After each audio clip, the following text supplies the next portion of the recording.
regeneração. Então vem cantar, o amor que nos renova. Então vem cantar, o amor que nos transforma. Abra o seu coração, chegou enfim a transição planetária. Então vem cantar, o amor que nos renova. Então vem cantar, o amor que nos transforma. Abra o seu coração, chegou enfim a transição planetária.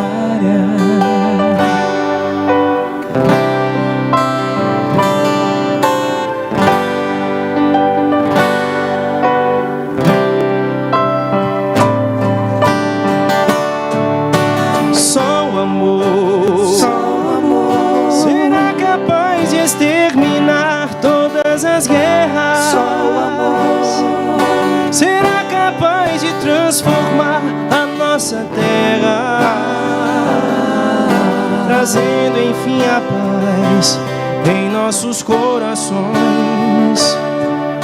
Só o amor será capaz de acabar com o egoísmo. Só o amor Fará desenvolver em nós o altruísmo, consolidando a tão sonhada regeneração. Então vem cantar, o amor que nos renova. Então vem cantar, o amor que nos transforma. Abra o seu coração, chegou enfim a transição planetária. Então vem cantar, o amor que nos renova. Então vem cantar, o amor que nos transforma. Abra o seu coração, chegou enfim a transição planetária. Chegou enfim a transição planetária.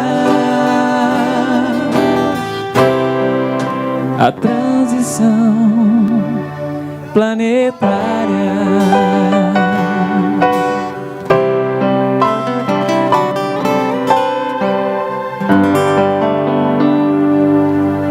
Bom, repetindo alguns recados rapidinhos para a gente ir para o final. Você que chegou agora e quer passar pelo tratamento espiritual, é só falar com a Lud lá fora, na mesa. Você fala com ela, dá seu nome, ela te explica como funciona o tratamento.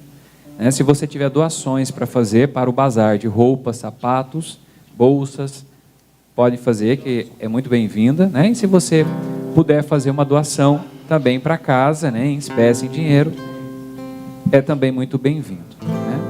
Então, e a gente está transmitindo pelo grupo de música Espíritas e também pelo Sintonia no Bem, que já estamos ao vivo. Vou convidar você agora para que você possa estar aqui de verdade. É bom ver essa casa cheia de novo, as coisas buscando forma de voltar ao novo normal ou ao normal. Então, diante de todas essas dificuldades, desafios que a gente tem no dia a dia, enfrentando aqui as dificuldades de sermos melhores na nossa evolução, que você possa sentir a vibração do ambiente. Conecte-se agora com o seu corpo, sinta os seus pés tocando o chão, o seu corpo tocando a cadeira. Preste atenção na sua respiração e concentre-se no que você veio buscar aqui, com a sua intenção mais profunda e mais pura. Coloque nesse momento o que você veio buscar em oração, acompanhando a vibração da música. Você vai poder estar aqui de verdade. Que Jesus nos guie. Sabe que Às vezes nós nos esquecemos que o tempo é passageiro e passa muito depressa. Então, tente não perdê-lo.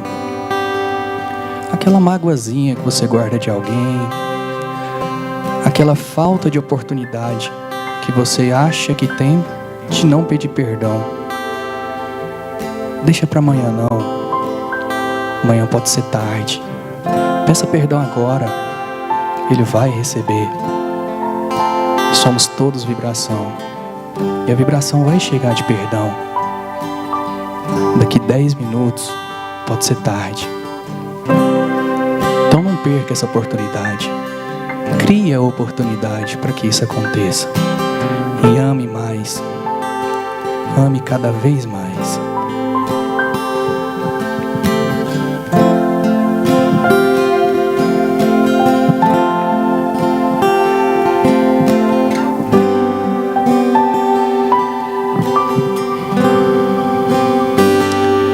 Quando tudo parece impossível, quando tudo parece dar errado pra você,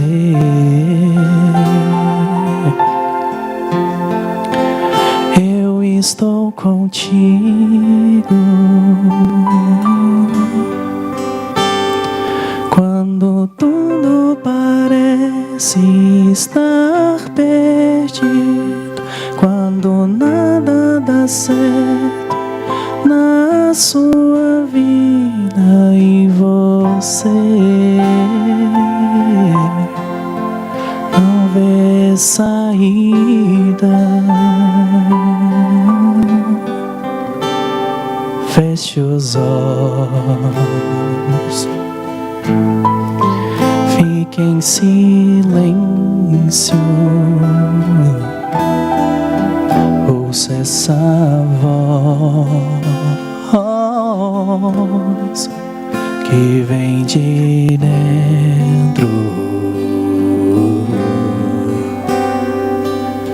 Calma, respira, vai passar. Estou aqui. Não se desespere, posso te ouvir. Vim pra te ajudar. Conte comigo.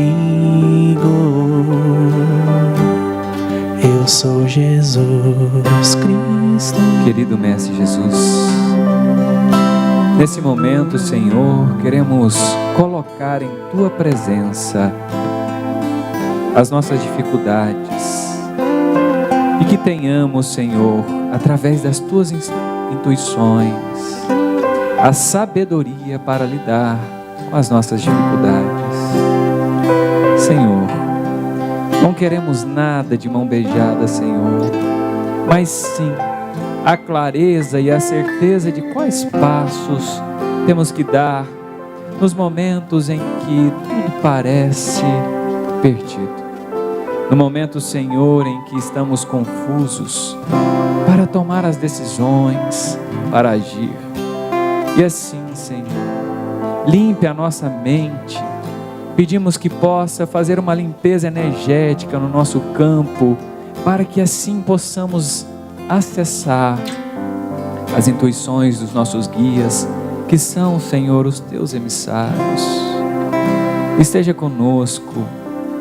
Pedimos também, Senhor, que o Senhor possa abençoar o nosso irmão Carvalho, que ele possa estar intuído, inspirado para lembrar de todo o conteúdo preparado, e que esta palestra de hoje, Senhor, possa servir para nós como alento, como clareza, e também que possamos, Senhor, reverberar o que vamos levar daqui hoje, Senhor. que estejamos prontos para fazer parte desse novo mundo, desse mundo de regeneração, onde o amor vai falar muito mais alto do que as nossas dificuldades, e que o Senhor possa, hoje e sempre, Senhor, nos carregar quando não dermos conta de andarmos sozinhos. Que assim seja, Mestre. Se a vida fosse fácil como a gente quer, se o futuro a gente pudesse prever, eu estaria agora tomando um café, sentado com os amigos em frente à TV.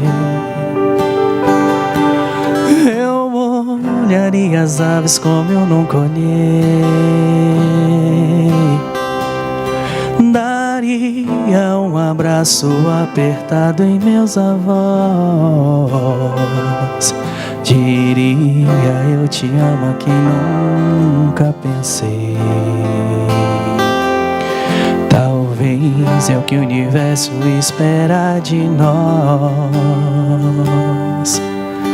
Eu quero ser curado e ajudar a curar também.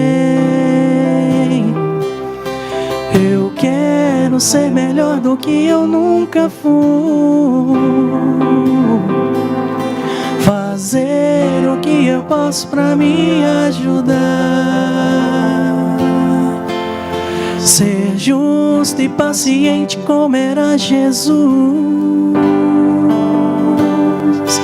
Eu quero dar valor até o calor do sol, que eu esteja preparado para quem me conduz, que eu seja todo dia como um girassol, de costas pro escuro e de frente pra luz, e de frente pra luz,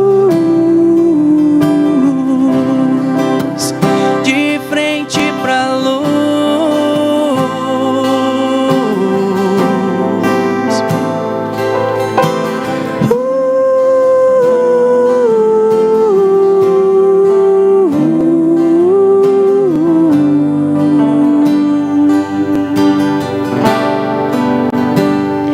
Se a vida fosse fácil como a gente quer, se o futuro a gente pudesse prever.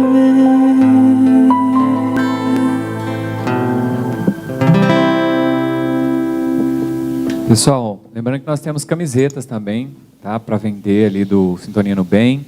Então, se você quiser adquirir sua camiseta...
Tô gelado demais, garganta. Não sei se isso aqui precisa disso. Não vai caber, só aceitar. Qualquer coisa eu dou um sinal lá.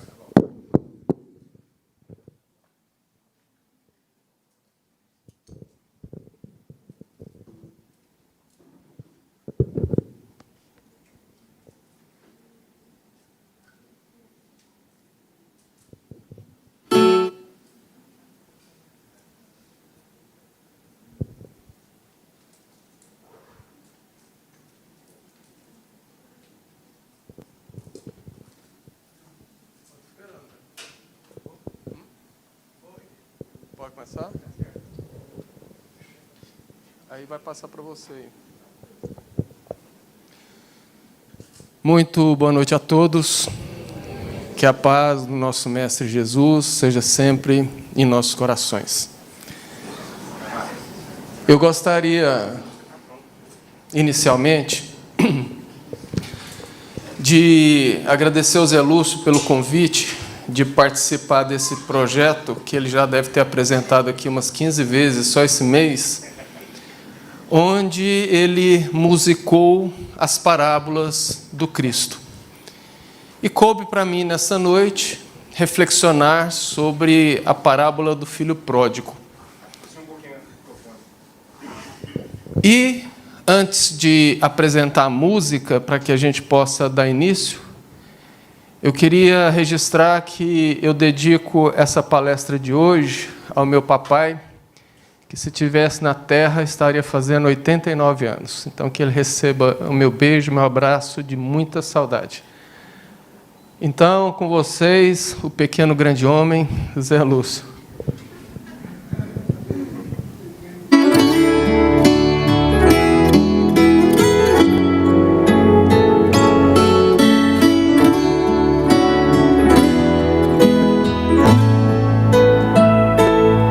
Havia um homem justo e bondoso, 2 filhos eram os seus companheiros, viviam felizes até que um dia o filho mais novo decidiu mudar e conhecer novas paragens, conhecer novos lugares. Pediu sua parte da sua herança e partiu logo para terras tão distantes. Conheceu todas as paixões do mundo, até que um dia tudo acabou. E sem recursos para comer, cuidava de porcos para sobreviver.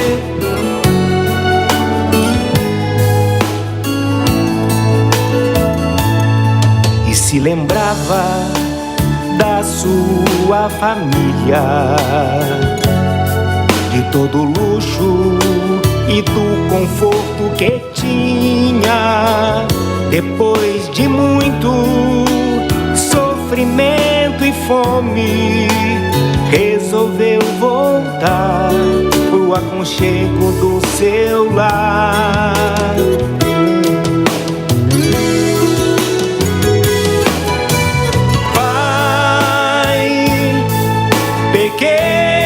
Contra ti, contra o céu, não sou digno de ser seu filho. Faz de mim um serviçal.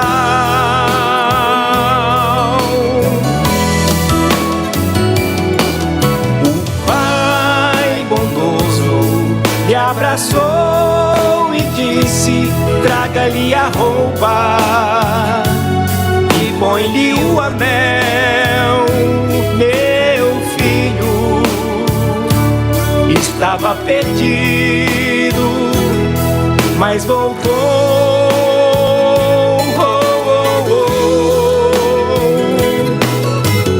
Traga também o bezerro cevado, meu filho estava morto, mas reviveu. O meu filho reviveu.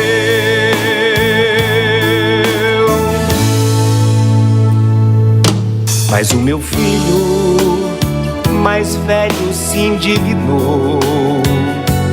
Disse: vou há anos e nenhum cabrito me deu. O Pai amoroso disse: filho meu, tudo que eu tenho também é seu. Mas teu irmão estava morto e reviveu, reviveu.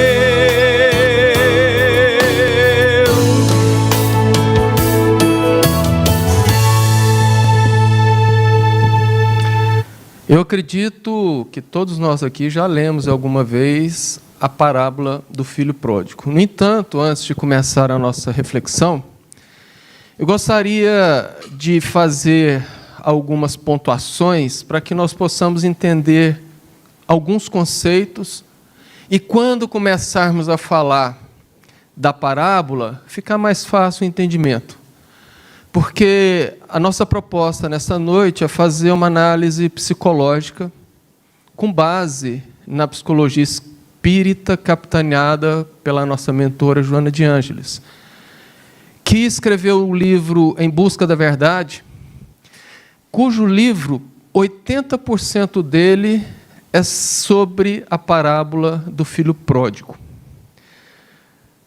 Inicialmente, nós precisamos compreender que a cultura judaica era uma cultura conhecida pelas metáforas e pelos símbolos. É por isso que muita gente, quando lê Velho Testamento, algumas coisas do Novo, e principalmente o Apocalipse de João, fica sem entender nada. Porque são textos recheados de símbolos. E cada símbolo daquele tem uma representação, um significado e uma explicação. Só para a gente ter uma ideia, se trouxermos para o nosso goianês ou para o mineirês, a gente pode falar assim: vai chover canivete. Hoje a onça bebeu água. Então é mais ou menos assim que eles têm até hoje na sua cultura um modo de falar. E isso facilitou muito a fixação por parte de Jesus da Boa Nova. Porque Jesus precisava chegar e trazer uma mensagem que fosse clara a todo o povo, e quando eu falo povo, é toda a humanidade da Terra, que fosse atemporal, ou seja, em qualquer etapa do tempo ela pudesse ser entendida, dada a sua profundidade. E na condição de maior psicoterapeuta que já existiu, Jesus se utilizou desses símbolos e dos arquétipos da época para imortalizar as suas propostas de bem-estar e saúde. Jesus, naturalmente, como um espírito puro, como aquele responsável pela criação do planeta e de receber a todos nós, ele sabe das nossas deficiências, das nossas necessidades, principalmente da nossa necessidade de autoconhecimento. Porque, sim, quando nós observamos o caminhar da humanidade, desde a época de Jesus até hoje, moralmente falando, nós não evoluímos tanto quanto achamos. É por esse motivo que Jesus, lá no Sermão do Monte, orientou: e conheceis a verdade, e a verdade vos libertará. É claro que o contexto que ele colocou essa frase no Sermão do Monte era outro. Mas serve para a nossa análise, porque o conhecimento da verdade passa pelo autoconhecimento. E somente o autoconhecimento é capaz de quebrar as algemas do nosso imediatismo, do nosso orgulho, e nos liberar dessas amarras do sofrimento recorrente. Porque todos nós aqui, sem nenhuma exceção, durante a nossa vida, estamos às voltas com algum tipo de problema, algum tipo de sofrimento que sempre estão pautados no nosso modo de levar a vida. Mas alguém pode perguntar: o que tem a ver autoconhecimento com símbolo? Bom, então vamos entender. Se, por exemplo, por algum motivo, tivermos que ir a algum país a trabalho, passar lá uma temporada prestando algum tipo de serviço, uma das primeiras coisas que nós precisamos fazer antes de ir para esse país é aprender a língua deles, para que nós possamos ter uma desenvoltura, um entendimento e um desenvolvimento melhor naquele país. E isso acontece com o processo do nosso autoconhecimento. E aqui a gente começa a entrar na área psicológica. Porque para a psicologia, não importa o teórico, se é Freud, se é Jung, a nossa mente é dividida por áreas para ficar mais fácil o entendimento e o trabalho da nossa problemática de ordem psicológica. Por isso que, para que nós possamos ter o nosso autoconhecimento de si mesmo, nós precisamos fazer a famosa viagem interior. Nós precisamos viajar para dentro e, em viajando para dentro, nós precisamos aprender a falar a língua do nosso consciente e do nosso inconsciente. Porque, principalmente o nosso inconsciente, para que a gente possa prospectar o que está guardado lá, nós precisamos falar a língua dele. Por exemplo, hoje a ciência já entende que a nossa memória não guarda palavras, não guarda frases, não guarda letras, guarda imagens. Se alguém aqui lê o meu livro e se eu perguntar alguma coisa, não vai lembrar o texto, vai lembrar a imagem que formulou na cabeça enquanto li o livro. Isso serve para qualquer leitura, por exemplo. E é assim que trabalha o nosso consciente. Daqui a pouco a gente vai entender o que é isso. O nosso consciente é aquela parte racional, que é capaz de distinguir as coisas, que é capaz de formular ideias, de formular teses, mas tudo isso se dá através da linguagem das imagens. Nós aprendemos vendo, nós formatamos uma ideia imaginando aquela imagem. No entanto, isso não acontece com o nosso inconsciente. O nosso inconsciente fala a linguagem dos símbolos. E é interessante nós observarmos isso, porque a linguagem dos símbolos ela é mais complexa. Mas ela é mais complexa porque ela é de difícil identificação. Porque para lidar com as coisas do inconsciente, nós temos que fazer um trabalho quase que de detetive. Nós precisamos analisar, nós precisamos observar os significados e os porquês desses símbolos. E compreender essa linguagem, então, não é tão simples, porque é no inconsciente que estão arquivados, por exemplo, tudo que nós sabemos e que já esquecemos. Quando nós lembramos que somos hoje uma personalidade formatada durante milhares de reencarnações, tudo isso está guardado no nosso inconsciente de determinada maneira e que a gente não conhece, não consegue lembrar. Não está acessível ao consciente. Mas é lá também no inconsciente onde estão arquivados os nossos medos, os nossos traumas. Estão arquivados o nosso automatismo, ou seja, quando a gente age sempre daquela maneira, sem saber por que age, ou melhor, quando a gente reage, isso é um automatismo, isso é guardado no inconsciente. Ou, por exemplo, as nossas crenças disfuncionais, alguém fala assim, eu não entendo por que sempre eu faço isso ou eu faço aquilo. Isso tudo está guardado no nosso inconsciente.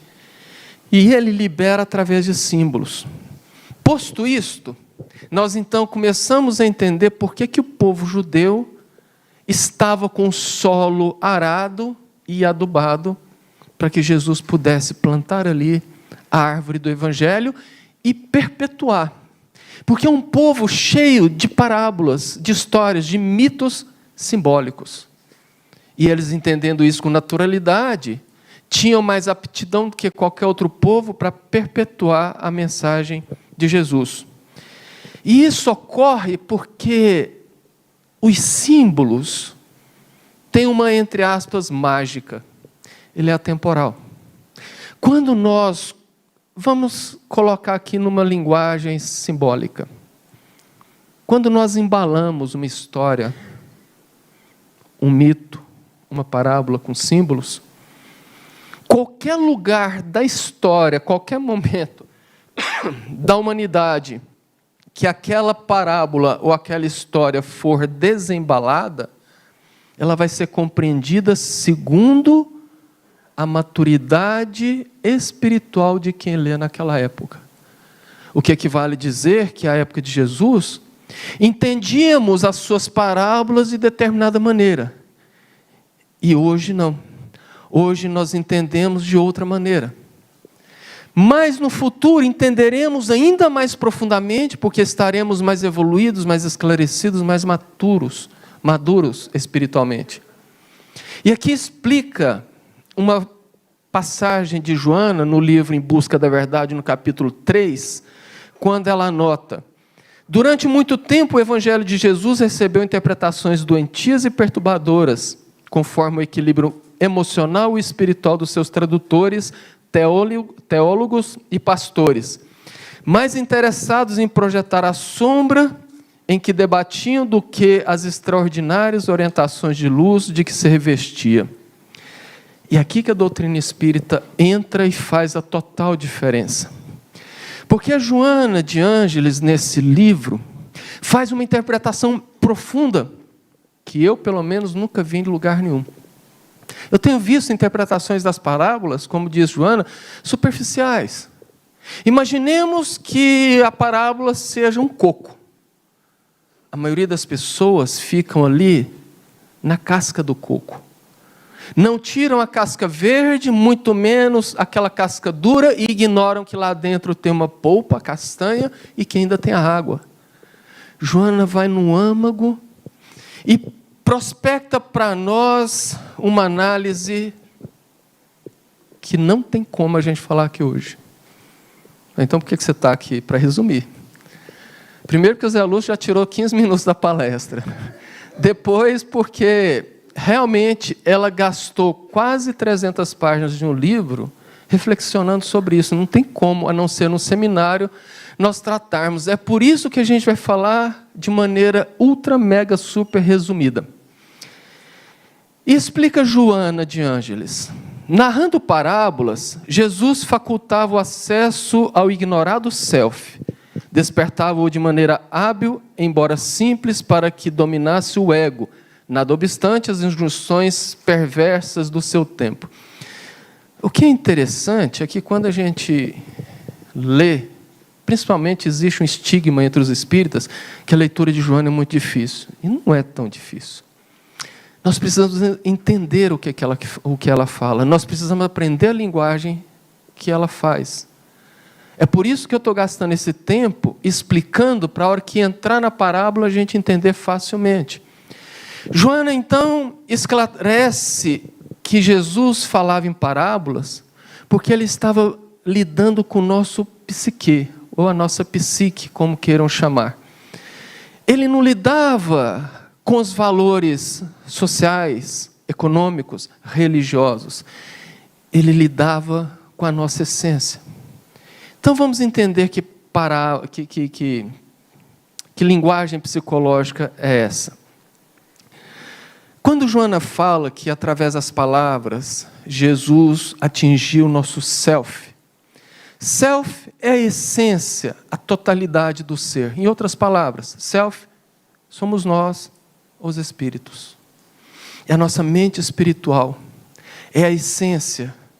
É o que está lá no Livro dos Espíritos como a nossa centelha divina.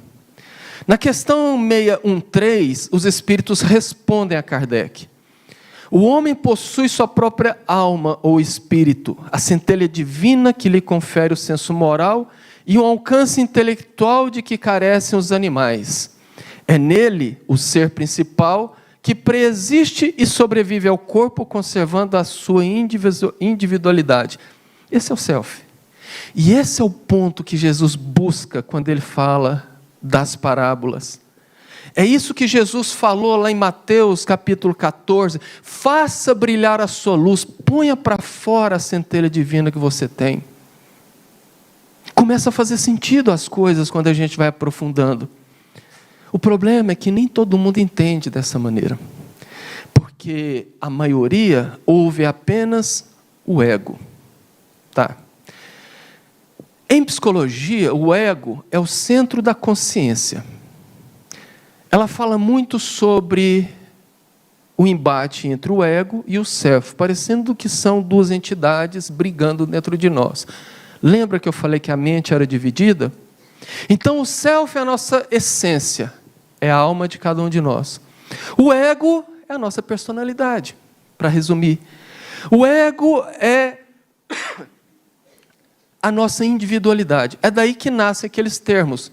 Egoísta, eu quero tudo para mim. Egotista, eu quero que tudo dê certo, que tudo funcione bem para mim. É porque eu estou voltado para o meu eu.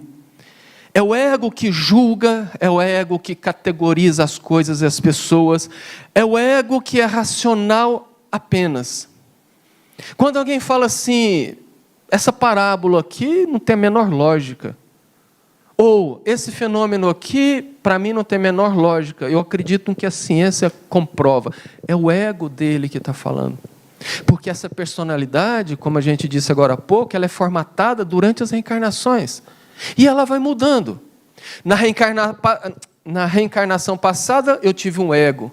Ou seja, eu tinha a personalidade daquele corpo que abrigou a mim, o espírito, mas que estava em outro tempo, em outra condição, talvez em outro gênero, em outra cultura, e que tinha uma outra personalidade. Embora a essência, o self, mantenha-se o mesmo. Eu, o espírito, tenho a minha personalidade, os meus gostos, que não mudam durante as reencarnações. Mas aquela personalidade, que depois a psicologia vai chamar da máscara que nós colocamos, porque assim, muitas vezes nós vestimos uma máscara para ser aceitos num grupo, na sociedade, na família, no grupo de amigos, que não é a nossa essência. É apenas uma máscara vestida. Então, o ego é isto, é a nossa identidade. E pela falta de entendimento, muita gente olha para o ego, inclusive muitos psicólogos olham para o ego como uma coisa ruim. E o ego não é uma coisa ruim. A nossa personalidade não são coisas ruins. O que é ruim é o ego disfuncional, é o ego adoecido, é o ego fragilizado. É por isso que o self cala muito profundo na nossa consciência e no nosso inconsciente. É por isso que muita gente fala assim, eu não sei explicar, eu apenas sinto, eu acredito. É daí que nasce a fé. Porque é aquela relação com a nossa essência. E é por isso que quando nós olhamos para dentro de nós mesmos, nós vamos perceber que lá no fundo existe uma porção de muita sabedoria e que nós não sabemos explicar. É a assinatura divina dentro de cada um de nós. Porque a nossa evolução é uma maturação. É como se nós fôssemos criados um metal bruto, uma rocha bruta, e durante o processo de evolução ele fosse amolecendo, ele fosse se tornando translúcido, até ficar de tal forma que a luz interna brilha para todos os lados. Ou seja, nós trazemos a nossa essência espiritual criado por Deus. O problema é que no início, o ego, a nossa personalidade, era muito ligada aos instintos. É por isso que muita gente hoje ainda vive muito ligado aos instintos, muito mais ligado à animalidade do que à angelitude. Muita gente ainda está presa aos vícios. É capaz de deixar de fazer coisas nobres para ir numa festa, para beber, para ter uma noitada de sexo. Isso demonstra que ainda é uma alma muito frágil e infantilizada, que se deixa levar pelas atrações que a matéria traz. Ainda não conseguiu se depurar e ver as necessidades do espírito, e ver a nobreza de outras atitudes. Mas a maioria que nós vamos, à medida que nós vamos evoluindo, nós vamos dominando esse ego e deixando brilhar a nossa luz.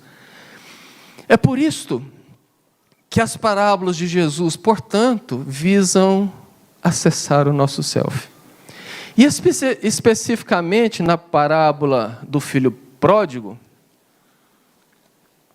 anotada no livro de Lucas, capítulo 11, capítulo 15, versículos de 11 a 32, e é uma parábola longa, deu para ver pela música, ela é bastante extensa, eu não vou repeti-la, mas eu vou narrá-la com as minhas próprias palavras, e entre isso nós vamos dando uma parada e uma interpretação.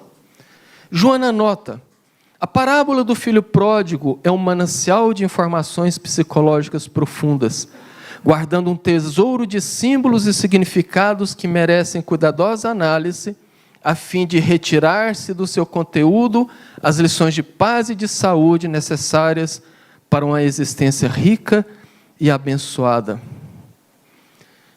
Ou seja, todas as parábolas, mas em especial do filho pródigo, cada palavra, cada ponto, cada vírgula inserida ali por Jesus tem um significado e uma importância.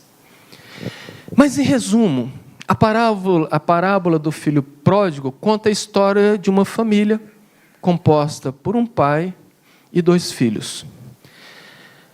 A parábola, então, começa quando um dos 2 filhos, o mais novo, aborda o pai e, sentindo, segundo Joana, uma necessidade de ganhar o mundo, de experimentar coisas novas, de conhecer coisas diferentes, ele diz: pai, me dá a minha parte da herança. Eu quero sair, eu quero me afastar, eu quero ir para um lugar, porque eu preciso ter as minhas próprias experiências. E aqui a gente faz a primeira parada. Quantas vezes na vida nós mascaramos, lembra da máscara? As nossas necessidades sobre a justificativa que a gente tem que curtir a vida, tem que viver a vida, tem que aproveitar. Nós mascaramos as coisas necessárias em troca dessa porção do ego. E o pai não questiona, não fala nada, ele atende o pedido. Tudo bem, filho, o que é meu é teu. Toma a tua parte na herança. Vai viver as suas experiências próprias. E aqui Jesus já dá a primeira grande lição, que vale para os pais. Demonstrando que os pais não devem superproteger, engessar, guardar os filhos numa redoma, mas criá-los para o mundo. Permitir com que eles saiam, experimentem, conheçam, porque um dia os pais vão faltar. E nem todos os momentos da vida do filho os pais estarão juntos para dizer como que faz. Então o filho precisa aprender. Mas continuando, o filho então pega aquela pequena fortuna e sai e viaja para um país longínquo. Aqui, nós precisamos analisar 2 pontos fundamentais. É verdade que ele queria ganhar o mundo. É verdade que ele queria conhecer, ter novas experiências. É verdade que ele queria aprender, ser independente. Só que não. Essa fuga, segundo Joana, e ela anota, essa fuga poderia significar uma busca pelo crescimento se tivesse motivação nobre, como, por exemplo, diminuir a carga sobre o pai. Mas, na verdade, representa a tentativa de deixar para trás a origem desagradável, cortar laços com suas raízes existenciais. Ou seja, uma coisa é sair de casa porque você quer ser independente, porque você quer aprender a fazer suas próprias escolhas, ser responsável por essas escolhas. Outra coisa é você querer abandonar o lar, as suas origens, para viver as delícias do mundo. Continua então a parábola, que o filho mais novo, chegando nesse país longínquo, ele literalmente cai na farra. Ele vai viver a volúpia e as experimentações, ele vai curtir tudo que a vida pode oferecer um pouco mais. E o dinheiro traz prazer. O prazer traz amigos. Os amigos, facilitam, abrem portas. E ele começa a viver tudo aquilo sem se preocupar com o futuro.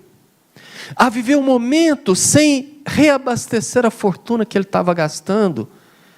Falando aquela frase que a gente ouve dos irresponsáveis. Não, o futuro a gente vê depois. Quantas pessoas vivem a vida desse jeito? Quantas pessoas vivem a vida achando que o mundo é um parque de diversões e que o outro ou os outros são os brinquedos? Comem, bebem, fazem sexo, curtem de todas as maneiras, se lançam às mais diversas experimentações, sempre atendendo às suas necessidades instintivas, sempre atendendo ao ego. Na minha adolescência, por exemplo, eu conheci muita gente que viveu assim, e hoje, mais ainda, eu vejo a quantidade de jovens que estão vivendo apenas desse jeito. É a consciência de sono que Joana de Ângeles fala. A pessoa vive para satisfazer do pescoço para baixo, o estômago e o sexo. Dificilmente ele vê as coisas nobres da mente, da alma, do espírito. E assim, esses jovens estão gastando a fortuna da sua juventude, sem se preocupar com o futuro. Mas, como ninguém veio ao mundo a passeio, a vida tem os seus dispositivos para nos trazer para o chão, para nos voltar para o trilho, para nos voltar para a rota correta. E a lei de causa e efeito sempre chega e apresenta a fatura. Como dizem lá na roça, o dinheiro não aceita desaforo. A fortuna que ele pegou do pai não foi administrada, abusou e ela terminou. E aqui começa a vir os problemas, porque sem o dinheiro, ele perdeu os amigos. Sem o dinheiro e sem os amigos que abriam portas, ele foi abandonado por todos aqueles que estiveram ao seu lado. Quantas pessoas que têm fama, melhor dizendo, que tiveram fama, que tiveram dinheiro, morreram ou estão morrendo na penúria e na solidão porque perderam tudo. Quantos homens e mulheres só conseguem atrair um parceiro ou uma parceira por causa da sua conta bancária? Jamais experimentaram ser amados. Compram as pessoas. Eu tenho um amigo que fala, eu não compro as coisas. Eu tenho amigos que têm as coisas. É mais fácil. Por exemplo, eu não preciso comprar um jet ski.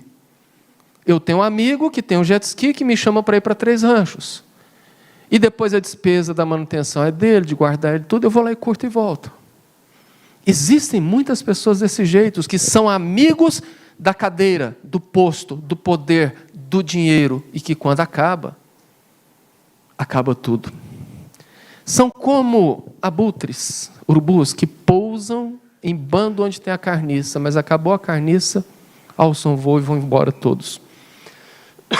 Continuando então, com o fim dos amigos, com o fim das facilidades, com o fim das portas abertas, sobrou um espaço vago. E esse espaço vago foi completado pela necessidade, pela dor e principalmente pela fome. Ele se viu com a necessidade de trabalhar, mas não achava nenhum trabalho digno. Até que ele conheceu uma pessoa, e essa pessoa o ofereceu um emprego que de digno não tinha nada.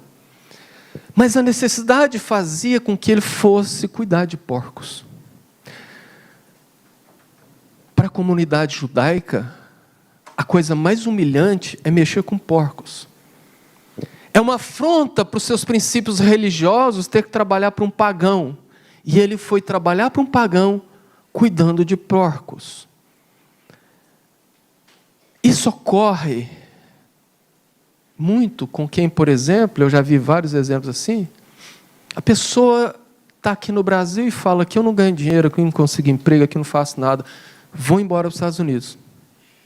Vai para os Estados Unidos e diz para a família que está ganhando muito dinheiro, e todo mundo acha que é desse jeito, e não é. ele vai para os Estados Unidos e arruma subempregos. Começa a fazer coisas lá que ele não faz aqui, porque aqui ele tem um diploma. Ele é um doutor. Agora lá, não que isso seja trabalho indigno, que fique bem claro, mas lá ele vai limpar banheiros, ele vai limpar cozinha, lavar prato, trabalhar em 3 turnos, sem final de semana, sem feriado, ganha dinheiro mesmo. Se ele fizer a mesma coisa aqui no Brasil, além dele estar ganhando quase igual, ele vai estar junto com os amigos, junto com a família, no povo dele. Portanto, o filho mais novo se viu no fundo do poço. Mas ele descobriu que o fundo do poço era mais baixo ainda. Porque o seu salário mal dava para ele se alimentar. E ele chegou ao ponto de desejar comer as alfarrobas que eram jogadas para os porcos. E ali caiu a ficha. O que eu fiz da minha vida? Joana de Ângeles questiona nesse ponto. Quanta sede, quanta fome nós ainda iremos sentir por estar nesse momento presos a essas ilusões do mundo. E ele então, naquele momento, lembra do pai. É sempre assim, né? Na hora da dor, do sofrimento, aqueles que nós desprezamos, geralmente são os primeiros que nós lembramos. Ele lembra o quanto o pai trata bem os funcionários, quanto o pai digna o trabalho dos funcionários, e o quanto os funcionários do pai comem melhor do que ele está comendo. E mesmo ele não se sentindo digno de voltar e pedir o seu lugar como filho, ele resolve então voltar e pedir para que seja um empregado do pai. Isso sempre acontece. Enquanto a vida é um mar de rosas, quando a vida é uma maravilha, tudo parece sorrir, tudo dá certo, nós vamos tocando e nem olhamos para as nossas raízes, para aqueles que nos apoiaram. Geralmente os pais que se sacrificaram para que nós estivéssemos naquele lugar. Mas quando dói, uma das primeiras opções é voltar para casa. O colo do pai, da mãe, os irmãos, os amigos, a terra natal.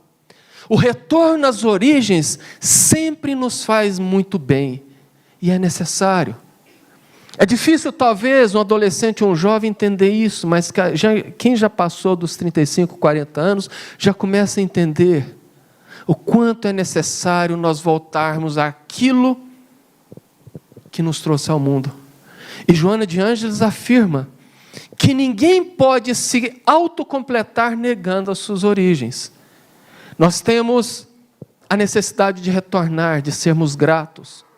Afinal de contas, a família, o berço, a terra natal, são elementos que fazem parte dessa nossa formação, do nosso ego, da nossa personalidade. Abandonar isso tudo é apagar uma história, é apagar a si próprio. E a coisa é tão séria, mas é tão séria, que Daniel Kahneman, um psicólogo israelense que ganhou o prêmio Nobel de Economia, ele lançou uma tese na qual ele está trabalhando e tendo sucesso no trabalho, que eu não vou entrar em detalhes. Amanhã, segunda-feira, nós falaremos aqui sobre o tema suicídio é necessário prevenir, e a gente vai falar dessa tese. Porque amanhã eu quero abordar principalmente a questão do suicídio de crianças, jovens e adolescentes, que aumentou demais e está assustando. Hoje já não se fala muito na cidade, mas nas últimas 3 semanas, nas escolas municipais e estaduais, tiveram pelo menos 8 tentativas de suicídio. Crises de ansiedade generalizadas, então a gente vai abordar isso. E Daniel Kahneman fala que a maior culpa do suicídio de jovens, pasmem, é a fotografia digital. E não vai dar tempo de entrar nesse assunto, até mesmo porque seria desviado o assunto, mas ele diz que, antigamente, nós fazíamos as fotos, revelávamos e colocávamos em álbum. Nós tínhamos uma história. Nós olhando aquele álbum, a gente vê o quanto fomos felizes, amparados, tivemos família, tivemos momentos de alegria. Hoje não, você tira 5.000 fotos, manda tudo para a nuvem ou para um HD externo, coloca no Instagram para ficar 24 horas no history, ou vai para o feed, 2 dias no máximo, o Instagram já não entrega mais aquilo, e nós vamos perdendo as nossas memórias. Isso gera depressão, e a depressão é uma das portas mais largas para o suicídio. Isso é muito sério. Nunca me esqueço, era novembro de 1999, eu tinha um irmão que morava no Rio. Ele saiu, é um irmão de criação, ele saiu de casa aos 16 anos, nesse estilo do filho pródigo. Vou ganhar a vida, vou viver, vou fazer as coisas. O tempo passa, ele vai para Goiânia, de Goiânia ele vai para Porto Velho, ele mexe com garimpo, ganha muito dinheiro, resolve passar o carnaval no Rio, que era o sonho dele, vai para o Rio de Janeiro, apaixona, volta para Porto Velho, vende tudo, vai para o Rio de Janeiro, é roubado, perde tudo. Ele tem uma história incrível. E eu fui para o Rio passar o Réveillon, virada do século, 99 para 2000. E no final de semana, que antecedia o Réveillon, ele falou, vamos ali comigo. Aí nós descemos do prédio, tinha um botequinho na esquina, ele pediu lá uma cerveja, eu pedi uma Coca-Cola, e nós ficamos conversando. Ele estava com 38 anos, chorou que nem criança, falando, Carvalho, o padrinho me cobrou muito, ele chamava meu pai de padrinho, porque ele era filho da minha tia irmã do meu pai, que tinha um problema mental, então quando ele nasceu, minha mãe pegou para criar. O padrinho foi muito duro comigo, ele me cobrou demais, ele me castigou demais, mas eu agradeço muito ele ter feito isso, porque se não fosse ele agir assim, eu não ia prestar hoje. Eu tenho todas as más tendências dentro de mim, e eu só dei certo na vida. Ele era casado e tinha 3 filhas, muito bem criadas, e era um empresário de sucesso. Ele disse, mas eu já conversei com Leia, e daqui 3 ou 4 anos nós vamos voltar para Jataí. Eu preciso voltar para casa, eu não aguento mais essa vida tumultuosa. E chorou. Passamos o Réveillon, vim embora. Fevereiro, eu lembro direitinho, eu estava aqui na Goiás, perto da Paeta, meu pai me liga, onde você está? Vem aqui em casa, era um sábado de manhã. O Zé Carlos desencarnou. Eu até assustei. O que foi? Desencarnou, não vou entrar no assunto porque a história vai muito longa, mas enfim, ele tem um infarto, um AVC, porque era sedentário, adorava beber, comia muito, e estava passando por um período de estresse, porque estava desfazendo a sociedade. Naquele dia ele tinha me falado, naquela época, 99, eu tenho 100 mil reais para receber do meu sócio, que é a parte da sociedade. Ele tinha os documentos todos com ele, a Léa não participava de nada, ele desencarnou, o sócio disse, ele tem 6 mil comigo, e não acha ruim não, que ainda vou pagar a cremação. Coisas de ser humano, mas continuando. Joana anota. Deixando-se exaurir pelas ambições e prazeres, o leviano, chamou o rapaz de leviano, é surpreendido posteriormente pela solidão, a miséria econômica, a fuga dos comparsas que o exploraram, portanto, os excessos que agora o deixaram desgastado, logo associado à culpa que o exproba, impondo-lhe reflexão, portanto, retorno à segurança do lar que abandonou. E ele então faz o caminho de retorno. E Joana continua. Jesus deixa transparecer na expressiva parábola o caráter terapêutico quando o filho volta em busca da paz e da saúde, embora humilhado, mas certo de ser recebido. E como que ele chega em casa? Destroçado, maltrapilho, acabado. As suas roupas pareciam muito mais de um mendigo. Parêntese. Existe um quadro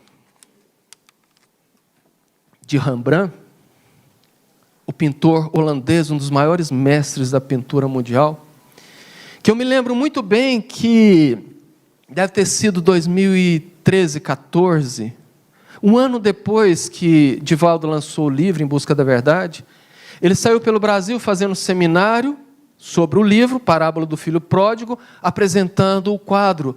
E eu estava no Congresso Espírita em Goiânia quando ele apresentou. E é um quadro fenomenal. Entrem na internet, o Filho Pródigo de Rembrandt. Escreve Rembrandt, fala-se Rembrandt. Lá no quadro, o pai está de frente, o filho ajoelhado de costas para o observador, ele com as duas mãos nas costas do filho, e o quadro é recheado de símbolos que a sensibilidade do artista soube extrair da parábola e colocar no seu quadro. As duas mãos do pai, uma mão masculina, outra mão feminina, demonstrando a dureza, mas o afago, a maternidade, a sensibilidade. O filho de joelhos, com um pé sem sandálias, ele fala sobre as sandálias. Por trás, o rosto do irmão mais velho, obscuramente no meio de uma penumbra. Enfim, o quadro é belíssimo e traz uma série de simbolismos referente à parábola. Mas o pai, quando vê o filho chegando, o recebe com alegria. Corre de encontro com o filho, abraça o filho, e o filho, pai, eu não sou digno de ser seu filho, eu quero ser apenas um funcionário seu. O pai não aceita e restaura a dignidade dele. Chama os servos e diz: tragam um manto púrpura, que era o sinônimo da nobreza familiar. Coloquem no dedo dele o anel. Tragam sandálias novas, porque o meu filho que estava morto reviveu. O meu filho que tinha sumido voltou, e vamos festejar. Ali eu vou sair um pouco do livro de Joana e buscar Emmanuel, que faz uma síntese maravilhosa no livro Palavras de Vida Eterna, no capítulo 97, Pai e Amigo, quando ele diz: o amor de Deus nunca falta, para toda ferida haverá remédio adequado, para todo desequilíbrio aparecerá o reajuste. Fixa-te no ensinamento do Cristo, enunciando o retorno do filho pródigo. O reencontro não se deu em casa, com remoques e humilhações para o moço em desvalimento, assinalando-o no caminho de volta. E quando ainda estava longe, o pai, ao vê-lo, moveu-se de íntima compaixão e, correndo, lançou-se-lhe ao pescoço e o beijou. O pai não esperou que o filho se penitenciasse o rojo, não exigiu escusas, não solicitou justificativas e nem impôs condições de qualquer natureza para estender-se os braços. Apenas aguardou que o filho se levantasse e lhe desejasse o calor do coração. Emmanuel assevera que nessa representação da parábola, o pai é a representação de Deus para nós. É por isso que ele afirma que o amor de Deus nunca falta. Quantas e quantas vezes na vida nós mergulhamos no mais profundo equívoco, no mais profundo erro, e muitas vezes até em crimes. Quantas vezes nós revoltamos e saímos de maneira simbólica da guarda de Deus, mas Ele sempre espera o nosso retorno. Ele sempre abre os seus braços para nos receber, mesmo quando nós não nos achamos dignos. E aqui a parábola vai concluindo. O irmão que estava no campo, chegando, viu a festa, chamou um servo e perguntou: o que está acontecendo ali? E o servo disse: Senhor, o seu irmão voltou. Seu pai mandou matar o novilho cevado, fazer uma festa. E ele então se indignou. E Joana anota: por sua vez, a sombra cruel no irmão que ficou, dele fez um miserável que inveja a sorte do jovem despudorado, que tem ciúme da atenção que o pai lhe concerne, que se revolta dominado pelo conflito de inferioridade, pelas torturas do psiquismo. Ele então vai até o pai e reclama: pai, a vida inteira eu estive junto com você, a vida inteira eu estou te ajudando. O meu irmão pegou a metade da sua fortuna e foi gastar com orgias, acabou com tudo, e você faz uma festa para ele. Aí nós voltamos em Palavras de Vida Eterna, no capítulo 98, Filho e Censor. Emmanuel anota: na parábola do filho pródigo não encontramos somente o irmão que volta experiente e arrependido ao convívio do lar. Nela surge também o irmão corrento, mas egoísta, remoendo censura e reclamação. Ele observa a alegria paternal abraçando o irmão, recuperando, entretanto, reprova e confronta. É fiel aos serviços do pai, contudo, critica-lhe os gestos. Trabalha com ele, no entanto, anseia escravizá-lo aos seus próprios caprichos. Atende-lhes aos interesses, vigiando-lhe o pão e a prata. Guarda a lealdade, mergulhando-se na ideia de evidência e de herança. Se o coração paterno demonstra grandeza de sentimento, explode em ciúme e queixa. Deseja o pai somente para si, a fazenda e o direito, o equilíbrio e a tranquilidade somente para si. E o pai, naquele momento, com amorosidade, simplesmente responde: meu filho, o que é meu é teu também. Vamos comemorar, porque o seu irmão que estava morto retornou. Cada palavra dessa parábola, como eu disse, tem um significado muito profundo. Quando Jesus diz, por exemplo, que o irmão estava no campo e retornou, significa que o irmão, naquele momento, não estava conectado com Deus. Ele vivia uma vida simplesmente voltada para os seus interesses. Que ele foi convidado a entrar na festa, mas ele se recusou pelo orgulho ferido. É por isso que Emmanuel termina essa parte dizendo: não te encarceres na vaidade de ser bom. Não te esqueças, em circunstância alguma, de que Deus é Pai de todos, e se Ele te ajudou para estardes com Ele, era para que estejas com Ele, ajudando os outros.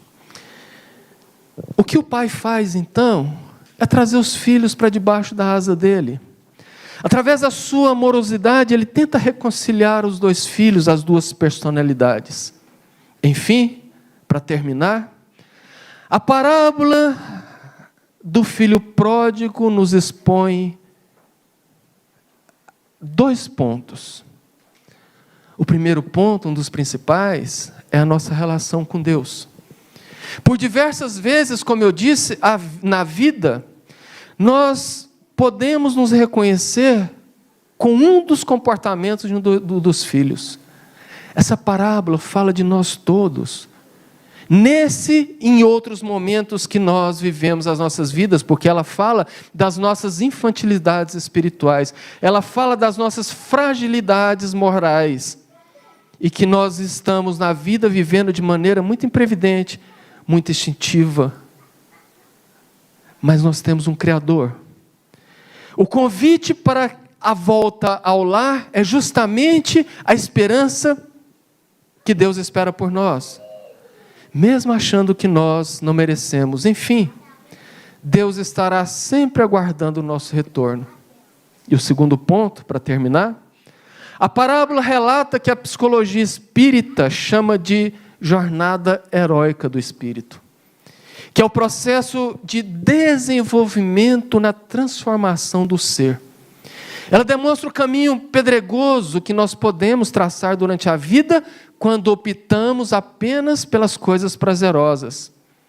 A parábola fala a relação entre o que se deseja e o que se busca, mas também do preço que se paga por ser escravo do ego.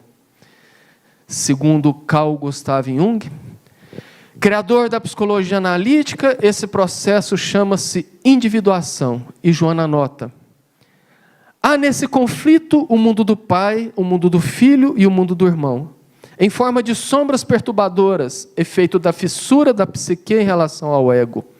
Essa fuga para um país estrangeiro e longínquo seria uma arquetípica busca do princípio da individuação. A viagem para longe é uma busca arquetípica do heroísmo, de conquista e conhecimento profundos. O processo de individuação é o nosso autoconhecimento. É o nosso amadurecimento como ser, para que nós possamos saber diferenciar o que somos nós, essência, do que somos nós, ego, personalidade. O que é nosso, essência, o que é influência do grupo que vivemos, dos amigos, das ideologias propostas, da sociedade, da cultura, da moda. É assim que nós vamos nos conhecendo, porque sim, nós somos todos influenciados pelo mundo que nós vivemos. É como que se em cada existência, ou cada experimentação dessa existência, passássemos uma demão de tinta. Imagina que essa parede é a nossa personalidade. Cada experiência é uma demão de tinta. Cada experiência é uma demão de tinta. E vai tendo tantas camadas que nós nos perdemos. Então o trabalho do autoconhecimento é raspar essas camadas, para que a gente possa ver o que tem lá dentro na essência, e assim nós podemos chegar até o Pai. Eu agradeço pela paciência, eu sei que isso aqui não foi muito fácil, mas eu convido a estudarmos o livro de Joana.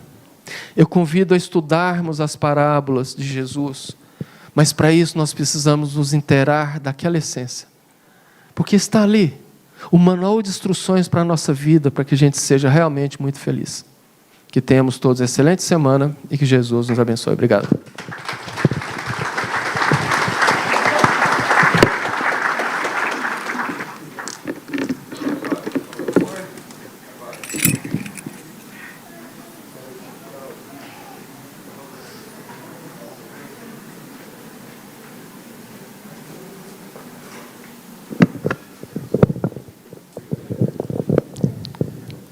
Amado Mestre Jesus, gratos estamos neste momento pelos teus ensinamentos.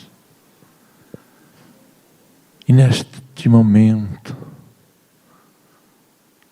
ao refletir sobre os ensinamentos de hoje, vemos quão grande é nosso Pai, quão grande é seu amor, sua capacidade de amar. Que possamos, na noite de hoje, levar conosco para os nossos lares as vibrações que foram geradas através dessa reflexão. Que possamos compreender profundamente os teus ensinamentos. Envolva-nos, pois ainda somos tão pequenos. Dá-nos a sabedoria para compreendê-los. Acolhe, Senhor, todos aqueles que se encontram hoje em sofrimento. Amigos, família, pessoas da comunidade, mas principalmente aqueles invisíveis, que estão nos hospitais, nas ruas, nas prisões. Senhor, hoje temos a consciência que somos todos a grande família de Deus, a caminhar na terra em busca da luz. Acolhe-nos, proteja-nos, dê de tua paz. E que possamos, todos, de mãos dadas, caminhar em tua direção. Que assim seja. Muita paz a todos. Quem for receber o passe, fazer fila à esquerda. E aqueles que deram o nome para o tratamento aqui em frente. Que assim seja.